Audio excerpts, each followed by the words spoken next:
Hey, this is Charles Onyett with IGN PC, here to give you a video review for Ubisoft's Assassin's Creed. Ubisoft's Assassin's Creed, a third-person action stealth game, was a big hit when it came out on consoles last year.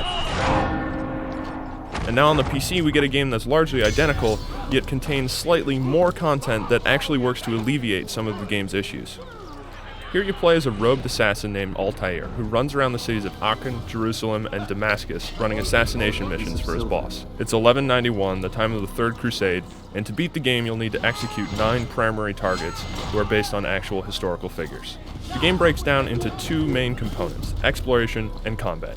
Altair can climb virtually any surface in the game as long as there are some handholds, which means you can scale pretty much every structure in the game in any of the game's expansive cities or large region connecting them called the Kingdom.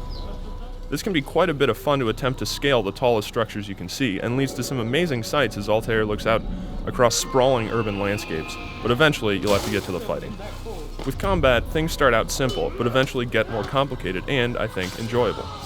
Altair can perform stealth kills with a hidden blade, use throwing knives to take out targets from afar, and then fight others with his sword, which is what most conflicts turn into. And it's an effective system of clicking the mouse buttons at the proper time, and I think really enjoyable. And I had a good time with the combat and the free roaming, but it was with the side quests that things started to break down. Now, before each primary assassination mission, you'll need to head to the high points of cities, survey the ground from high perches to reveal available quests, and then perform a handful of those quests to gain information about your target.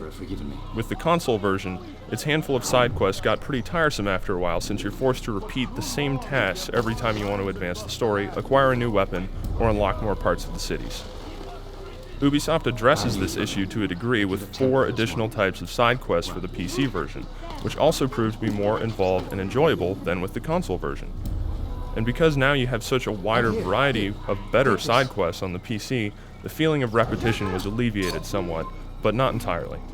Now, a lot of people prefer to use a gamepad when controlling this sort of third-person action game, and you can on the PC, but I actually preferred the mouse and keyboard because I felt I had more precise control over where exactly Altair was jumping around and climbing, and as I ran to escape from guards or find a good spot to launch an attack from. And it's nice to see with Assassin's Creed PC that the time has been taken to actually make this look like a PC game just in terms of interface. Like, you won't see any holdovers with console-style buttons sitting around. It has full graphical customization options. You can customize your controls if you want to. All those interface options are there. PC users should also know that this game comes with DX10 support, but after testing out, and not surprisingly, it doesn't run as well as the DX9 mode, so, what's the point? If you're looking for a solid action game with some interesting mechanics, Assassin's Creed is definitely worth a look. It's a memorable experience if nothing else, and I really enjoyed all of Altair's free climbing abilities and the freedom Ubisoft gives the player to explore the cities, even if there isn't all that much to actually find. It doesn't hurt that the game is gorgeous either. So while the added PC content certainly helps, the game still has a few flaws. For the full written review, check out pc.ign.com.